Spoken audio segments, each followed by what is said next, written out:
Yang pertama saya ralat, saya mantan rektor. Sekarang sudah tidak ya? Nggak boleh. Oke. Tapi dalam kebangsaan kebetulan kami memimpin Soekarno Center yang ada di Tampak Siring, di mana saat ini ada suatu lembaga kajian kebangsaan tentang Bung Karno yang didirikan oleh keluarga kami dengan juga keluarga Bung Karno, yaitu adanya The Soekarno Center, dan kebetulan juga kami mengelola kurang lebih ada 8 museum dan pusat institut tentang Marhainisme dan Bung Karno yang ada di Bali. Dan ini merupakan tema yang luar biasa karena apa yang dilakukan oleh kanda saya untuk bisa memberikan suatu sejarah, ada suatu pertalian dan menceritakan hal-hal positif. Ya, mikul dhuwur mendem jero, ya istilah Jawanya, terkait dengan masalah figur-figur founding father dan juga pemimpin-pemimpin kita, khususnya mantan-mantan presiden yang sudah almarhum. Jadi yang pertama begini, untuk Bapak Bung Karno, memang bagaimanapun juga dari Presiden Soekarno ini tidak bisa dilepaskan dari kehidupan kami sebagai orang-orang Bali, karena bagaimanapun juga ada akar sejarah yang terkait, yaitu tentang adanya hubungan Bung Karno yang beribukan seorang wanita Hindu Bali, yaitu Ibu Nyoman Rai Srimben asal Pasek Bale Agung, yang akhirnya diberikan gelar kehormatan oleh Bung Karno dengan gelar Ida Ayu, sehingga dalam lembar negara nama Ibu Bung Karno official itu adalah Ida Ayu Nyoman Rai Srimben asal Pasek Bale Agung Singaraja Buleleng di Bali Utara. Nah, jadi kita menilai bahwa sikap keberanian dari Bung Karno, dan bahkan beberapa orang di Bali kalau menyebut beliau itu sebagai paduka yang mulia Bung Karno, karena juga sebagian orang Bali percaya bahwa Bung Karno ini juga merupakan titisan dari dewa. Hal ini dibuktikan dengan testimoni dari tokoh-tokoh PNI, testimoni dari tokoh-tokoh sejarah pada saat waktu itu kebetulan almarhum ayahanda saya Sri Wedastro Swiyase sebagai ketua PNI Bali waktu itu mendampingi beberapa kali Bung Karno ke Tampak Siring pada saat membangun istana presiden di Tampak Siring. Dan memang sangat terlihat dari pengakuan-pengakuan rakyat di sana, masyarakat yang mengagum Soekarno, memang beliau ini dikenal sakti.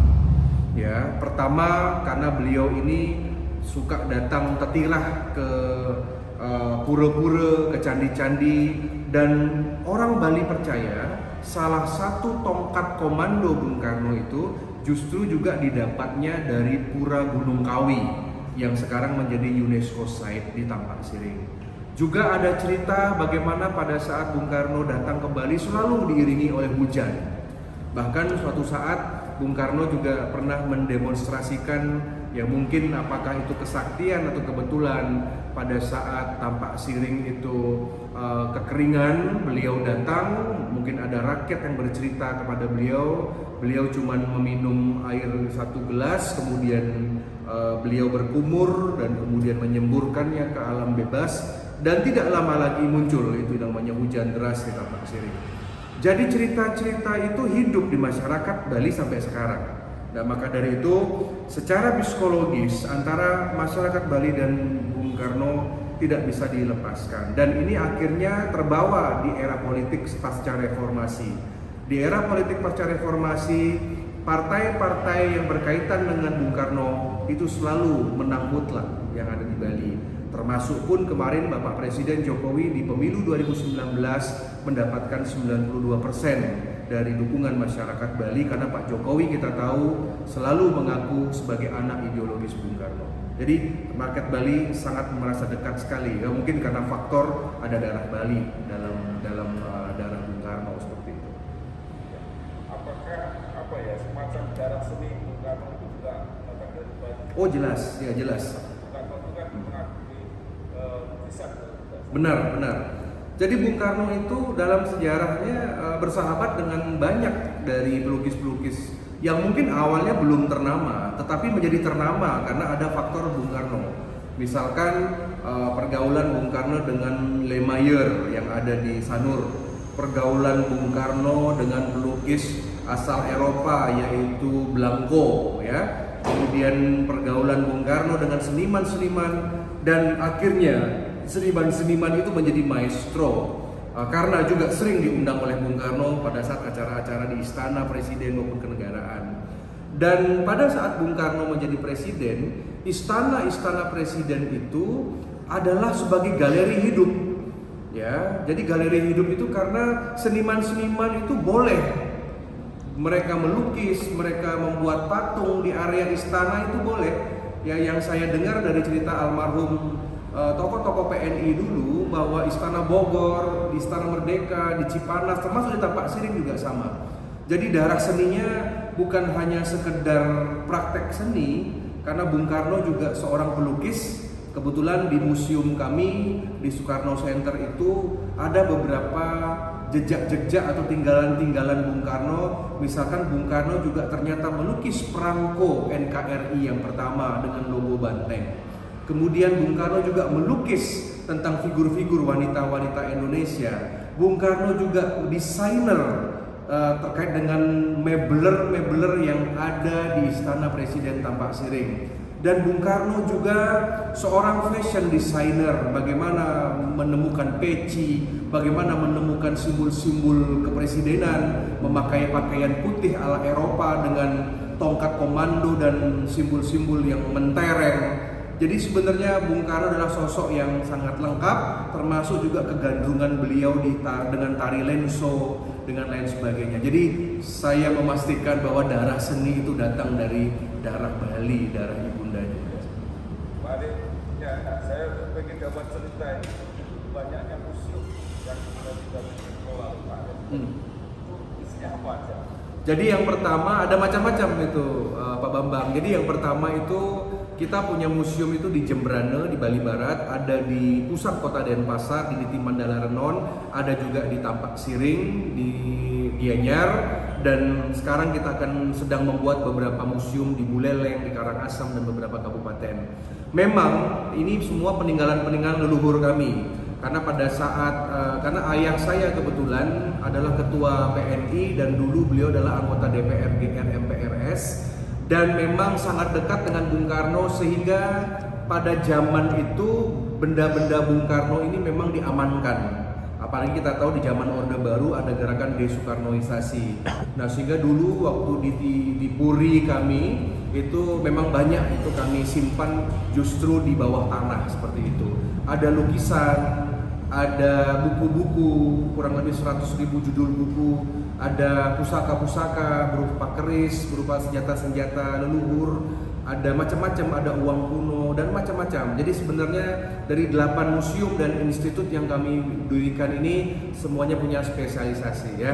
Jadi kami mengundang nanti senator Indonesia maupun masyarakat Indonesia, ayo berkunjung. Dan berita bagusnya presiden-presiden RI di Indonesia sudah berkunjung. Jadi makanya mungkin satu-satunya keluarga di Bali yang bisa mendatangkan presiden-presiden cuman kami, Pak Bambang. Ibu Megawati datang beberapa kali, Bapak Habibie juga datang, kemudian Bung Karno yang meresmikan, kemudian Bapak SBY juga datang ke Soekarno Center, Bapak Jokowi sudah 3 kali juga datang. Jadi mungkin inilah kebanggaan kami karena kami serius menjaga pusaka bangsa. Baik, Pak Arya, kita betapa penghormatan terhadap Bung Karno dari segi fisik. Jadi Pak Arya menyebut juga bahwa ada pusat-pusat studi mengenai ajaran-ajaran Bung Karno. Nah, cerita sedikit bagaimana sekarang ajaran-ajaran Bung Karno ini dipelajari dan dikembangkan. Ya. Jadi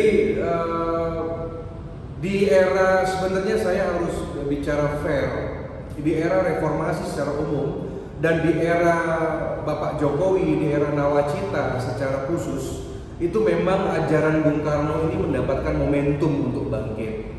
Ya, misalkan bagaimana dimasukkannya pola pembangunan semesta berencana, kemudian rencana amandemen Undang-Undang Dasar 45 amandemen kelima tentang pola pembangunan semesta ini, kemudian dimasukkannya Nawacita, ada istilah revolusi mental. Kalau kita perhatikan juga pidato Bapak Presiden tentang Jalaswewa Jayamahe, pidato Ibu Puan Maharani tentang Karmani Ewani Karaste Mapala Sukadacana, dan gandrungnya sekarang juga tentang buku DBR di bawah bendera revolusi, Sarinah, dan lain sebagainya. Saya memperhatikan semakin gandrungnya masyarakat itu karena menemukan momentum. Dan untuk menjaga itu tentu dibutuhkan suatu usaha-usaha akademik, usaha-usaha yang bersifat akademik untuk mengkonservasi ajaran-ajaran Bung Karno atau yang disebut Marhainisme ini. Nah, maka dari itu pertama yang saya lakukan adalah sekuat tenaga kita mempertahankannya lewat institusi-institusi yang sudah ada. Yang pertama melalui kampus Universitas Mahendradatta atau Marhain yang merupakan PTS tertua di Bali dan di NTB NTT, yang kebetulan saya pernah menjadi rektor tahun 2009 sampai 2014. Di sana kita memang memasukkan kurikulum Marhainisme, satu-satunya mungkin yang ada di Bali yang memang memasukkan khusus kurikulum tentang Marhainisme. Itu kita preservasi. Yang nomor 2, didirikannya The Marhainisme Institute. Kemudian lewat The Sukarno Center kita dirikan gedung Pancasila, kita dirikan gedung Trisakti, kita dirikan yang namanya gedung Kanevo yang ada baru yang saya resmikan tahun 2021. Kemudian kita dirikan museum-museum di beberapa titik-titik di Bali untuk kembali menjaga bahwa Bali ini sebagai pusat untuk pelestarian ajaran Bung Karno. Waktu itu saya dengan Ibu Sukmawati Soekarno Putri juga mendirikan patung Bung Karno pertama yang ada di Tampak Siring. Kalau nanti Kanda Bambang, Senator Bambang datang ke Renon, di sana juga ada patung Bung Karno. Itu juga inisiatif dari komunitas pecinta Bung Karno. Jadi acara-acara akademis berlangsung terus, workshop, ada suatu study club tentang buku-buku Bung Karno dan juga tentang Marhainisme, itu berjalan semuanya. Makanya jangan heran sebenarnya orang-orang Bali ini tidak perlu lagi diajarkan tentang 4 pilar. Orang-orang Bali sudah paham benar karena mereka garda terdepan sebenarnya masalah nasionalisme merah putih. Sama dengan Jawa Tengah.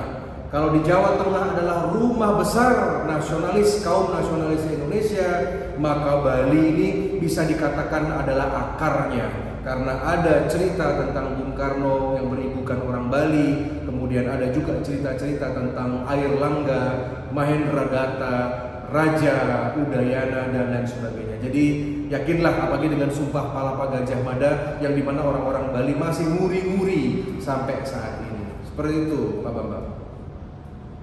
Ya, sekarang kita pindah kepada Pak Harto. Ya, siap. Harto. Ya. Kelihatannya juga punya perhatian yang besar terhadap Romo Bali. Karena di setiap kabinet kementeriannya selalu ada menteri yang berasal dari Bali. Ya. Gimana kesan Bali terhadap Pak Harto? Ya, pendapat saya tentang Pak Harto bahwa terlepas dari kekurangan-kekurangan beliau, tetapi kita juga harus secara fair. Saya sebagai anak muda, saya secara fair saja menilai bahwa kontribusi Pak Harto terhadap bangsa ini juga ada. Salah satu yang kita banggakan itu adalah salah satunya adalah politik akomodir. Ya, maka dari itu sejak zaman Pak Harto lah ada menteri yang datang dari Bali. Dan ini sebenarnya legacy ini kan dilanjutkan dari Pak Bung Karno dan Presiden Soekarno. Karena pada saat Bung Karno itu juga ada yang namanya Perdana Menteri dari Bali. Ada juga Mr. Gusti Ketut Puja yang diajak oleh beliau untuk menyusun Indonesia Merdeka tahun 1945 yang ini menjadi tokoh nasional. Jadi sebenarnya dengan adanya Presiden Indonesia Timur NIT dulu ya, ada juga beberapa tokoh-tokoh Bali, raja-raja di Bali diakomodir zaman Soekarno itu dilanjutkan oleh Pak Harto. Jadi itu yang membuat kami mungkin tidak bisa lupa juga dengan jasa dari Pak Harto yang memulai tradisi akomodir itu. Walaupun Bali ini minoritas, mungkin Bali ini secara suku penduduknya tidak terlalu banyak di Indonesia, tetapi akhirnya diakomodir dan selanjutnya juga akhirnya dilanjutkanlah oleh presiden-presiden berikutnya ya. Kita tahu di zaman Ibu Megawati, di zaman Pak SBY sampai Pak Jokowi diakomodir. Yang nomor 2 yang mungkin menurut orang Bali ini ada suatu kerinduan terhadap Soeharto, itu adalah terkait dengan suatu kondisi stabilitas keamanan. Ya, Bali sebagai daerah pariwisata tentu sangat mendewakan, membutuhkan keamanan yang paripurna. Jadi selama kepemimpinan Pak Harto itu mungkin tidak ada lagi yang namanya bom Bali, tidak ada yang namanya radikal, karena beliau sangat keras terhadap hal-hal ini. Dan itu mungkin orang Bali kerap juga mengingat jasa-jasa Soeharto di sana. Yang nomor 3, mungkin yang lebih ini adalah bagaimana kecintaan Presiden Soeharto dan keluarga itu terhadap kebudayaan Jawani. Ya, misalkan tradisi sungkem sebelum Lebaran misalkan selalu di broadcast. Kemudian bagaimana Ibu Tin selalu menggunakan sanggul, menggunakan kebaya, menggunakan pakaian Jawa, dan juga terkait juga dengan lembaga-lembaga negara itu selalu menggunakan bahasa-bahasa Sanskerta, ya, itu yang membuat happy. Dan juga kami juga orang Bali merasa juga diakomodir. Kalau kita lihat di zaman Pak Harto, awal-awal reformasi itu saya sempat datang ke Istana Presiden di Jakarta. Kita melihat koleksi patung Garuda Wisnu-nya itu benar-benar banyak. Bahkan di zaman Soeharto itu patung Garuda Wisnu itu dijadikan official sebagai cindramata. Kalau Pak Bambang tanya sama orang-orang Bali, justru kejayaan kerajinan-kerajinan Bali, perak dicelup, kemudian yang namanya patung-patung Garuda, seperti ada tempo hari maestro kita dari Gianyar itu yang dikirim ke Moskow, dikirim ke luar negeri, itu justru di zaman Pak Harto. Jadi sebenarnya Pak Harto ini sudah melaksanakan apa yang disebut Bung Karno ini kepribadian dalam bidang budaya, yaitu berkepribadian dalam budaya itu trisaktinya Bung Karno. Jadi untuk hal-hal 3 hal itu kami mengapresiasi. Luar biasa Pak ya. Harus lanjutkan dengan Profesor Habibie, Presiden ketiga. Apa yang dikenal? Ya, kalau Presiden Habibie mungkin karena cuma 1 tahun ya, dalam artian di masa kepemimpinannya, dan memang waktu itu ada gangguan-gangguan juga. Karena di masa Presiden Habibie kan juga pernah ada demonstrasi besar yang dimana masyarakat Bali pernah meminta salah satu menteri dari Pak Habibie untuk mundur. Karena waktu itu salah satu menteri beliau mengatakan bahwa orang Hindu nggak bisa jadi presiden waktu itu. Mungkin karena waktu itu ada tuduhan kepada Ibu Megawati. Tetapi tidak banyak yang bisa kami ambil dari Pak Habibie. Tetapi yang pasti yang kami puji, saya sebagai putra bangsa, putra Bali, yaitu proses transisi, very smooth transition itu bisa dijalani oleh Pak Habibie. Karena saya yakin benar bahwa ada momentum-momentum kesatria-kesatria. Kalau dalam filosofi Jawa di Bali itu kan ada kesatria-kesatria piningit yang memang berperan di setiap zaman. Kita tidak boleh lupakan bahwa mungkin kalau bukan Pak Habibie yang memimpin suatu proses transisi walaupun cuma 1 tahun dari Soeharto menuju ke era reformasi sesungguhnya di zaman Gus Dur, mungkin Indonesia tidak akan sama lagi seperti itu ya. Jadi beliau adalah benar-benar, kalau kami lihat, benar-benar menjadi demokrasi, merupakan bapak demokrasi. Terutama bagaimana waktu itu Pak Habibie mengizinkan Universitas Bung Karno, UBK, yang dulu ditutup pada zaman Soeharto, waktu itu dibuka. Kalau tidak salah dibukanya langsung di Istana Presiden, dipimpin oleh Ibu almarhum Rahmawati Soekarno ya. Jadi ada juga jejak-jejak yang memang kami apresiasi dari Pak Habibie, selain kecerdasan beliau seperti itu. Baik, mungkin kalau presiden berikutnya itu memang sangat dekat ya. Oh iya benar. Iya. Jadi kalau dengan Presiden Gus Dur, ya kami memiliki suatu sejarah. Orang Bali ini kan dekat dengan kaum Nahdiyin, ya. Jadi dengan NU, dengan komunitas Muslim, terutama NU ini kita sangat dekat. Terutama karena adanya juga sejarah. Karena kalau kita lihat juga bagaimana dari orang-orang NU ini kan masih banyak melakukan tradisi-tradisi kejawen sebenarnya, seperti 100 hari, 1000 hari, 40 hari, masih menggunakan elemen-elemen seperti Hindu ya, ziarah kubur dan lain sebagainya.